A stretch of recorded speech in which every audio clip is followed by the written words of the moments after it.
Big Bang é a teoria que explica a origem do universo. Segundo ela, há cerca de 13,8 bilhões de anos, todo o universo estava concentrado em um ponto extremamente quente e denso. A partir desse momento, aconteceu uma grande expansão que deu origem ao espaço, ao tempo e à matéria. No começo, o universo era tão quente que não existia átomos, nem estrelas e nem galáxias. Apenas partículas muito pequenas. Nos primeiros minutos após o Big Bang, o universo começou a esfriar um pouco. Com isso, algumas partículas conseguiram se juntar e formar os núcleos dos primeiros elementos químicos, que foram o hidrogênio e o hélio, que são os elementos mais simples do universo.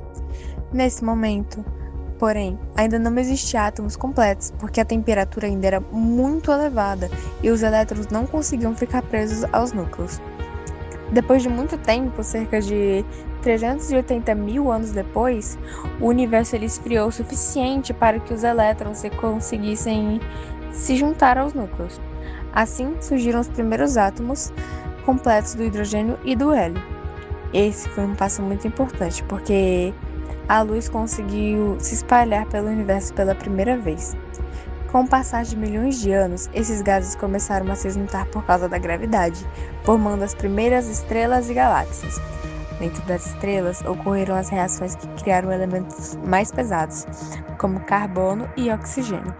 Por isso, podemos dizer que tudo que existe hoje, inclusive a gente, é formado por elementos que começaram a surgir logo após o Big Bang e foram se transformando ao longo do tempo. Após alguns minutos do início da expansão do universo, surgiu o primeiro elemento, o hidrogênio. Este, por sua vez, a partir da união de dois de seus átomos, formou o segundo elemento, o hélio. O lítio, terceiro elemento criado no universo, foi formado pela união do hidrogênio com o hélio. Eles são os elementos mais simples da tabela periódica, pelo fato do maior deles ter somente 3 elétrons. Agora, os outros elementos. As estrelas têm o seu papel fundamental também, já que a fusão estelar gera carbono, oxigênio e ferro, e a morte ou colisão de supernovas gera ouro e urânio, entre outros elementos da tabela periódica. Os radioativos, sua maioria foi criado pela mão humana. Então, podemos dizer que metade da tabela periódica, ou a maioria dela, foi criada pela natureza, já o restante foi criado pela mão humana. Agora vamos falar de Dmitri Mendeleev, o pai da tabela periódica. Dmitri Mendeleev foi um químico russo que em 1869 criou a primeira versão da tabela periódica. Sua principal contribuição para a ciência foi encontrar uma maneira de organizar os elementos químicos de forma lógica, facilitando seu estudo e permitindo prever propriedades de elementos ainda desconhecidos. Na época, cerca de 63 elementos já haviam sido descobertos, mas eles não possuíam uma organização clara. Mendeleev reuniu informações sobre cada elemento, como massa atômica e propriedades químicas, e as escreveu em cartões.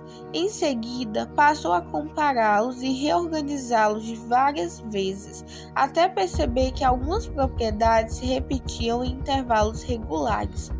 A partir dessa observação, ele organizou os elementos de ordem crescente de massa atômica e agrupou-os em mesma coluna, aqueles que apresentavam características químicas semelhantes. Essa repetição periódica das propriedades deu origem ao nome tabela periódica.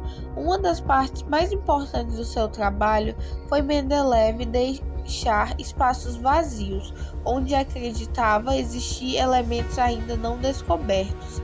Além disso, ele previu diversas características desses elementos, como massa e comportamento químico. Graças ao trabalho de Mendeleev, a química se tornou mais organizada e a tabela periódica continua sendo uma das ferramentas científicas mais importantes do mundo. Para entendermos a tabela periódica, precisamos entender como funciona a sua estrutura. Tabela periódica é dividida em 18 linhas verticais, chamadas de grupos ou famílias, e 7 linhas horizontais, chamadas de períodos.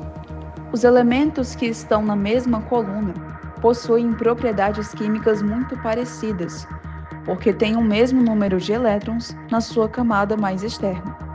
Por exemplo, no grupo 1, temos os metais alcalinos, altamente reativos, e no grupo 18, temos os gases nobres, conhecidos por serem extremamente estáveis e quase não reagirem com outros elementos. Os períodos, que são as linhas horizontais, correspondem à quantidade de camadas eletrônicas que o átomo possui para distribuir seus elétrons. Já os grupos ou famílias, que são as colunas verticais, eles possuem propriedades químicas muito semelhantes, porque têm a mesma quantidade de elétrons na camada de valência. Os grupos da tabela periódica são: número 1, metais alcalinos. 2, alcalinos terrosos metais. 13, grupo do boro. 14, grupo do carbono. 15, grupo do nitrogênio. 16, calcogênios. 17, halogênios. E por fim, o 18, gases nobres. A estrutura da tabela permite prever o comportamento dos elementos através de tendências, chamadas propriedades periódicas. As duas principais são: raio atômico, ele cresce para baixo e para a esquerda. E o segundo, eletronegatividade, ele cresce para cima e para a direita. Por fim, a tabela periódica, ela é um mapa que organiza toda a matéria do cosmos, conectando a física quântica, as estrelas e a vida humana em um único lugar.